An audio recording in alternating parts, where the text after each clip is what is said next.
موت کی بے ہوشی حقیقت کھولنے کو طاری ہو گئی۔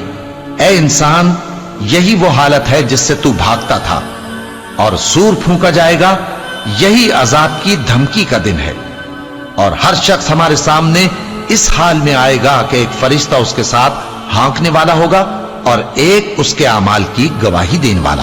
یہ وہ دن ہے کہ اس سے تو غافل ہو رہا تھا، اب ہم نے تجھ پر سے پردہ اٹھا دیا تو آج تیری نگاہ تیز ہے۔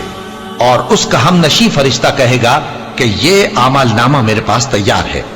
حکم ہوگا کہ ہر سرکش ناشکرے کو دوزخ میں ڈال دو، جو مال میں بخل کرنے والا، حد سے بڑھنے والا، شبہ نکالنے والا تھا، جس نے اللہ کے ساتھ اور معبود مقرر کر رکھے تھے، تو اس کو سخت عذاب میں ڈال دو۔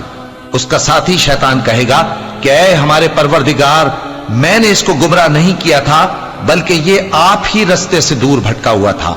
اللہ کہے گا کہ میرے حضور میں رد و قد نہ کرو، میں تمہارے پاس پہلے ہی عذاب کی وعید بھیج چکا تھا۔ میرے ہاں بات بدلہ نہیں کرتی، اور میں بندوں پر ظلم کرنے والا نہیں۔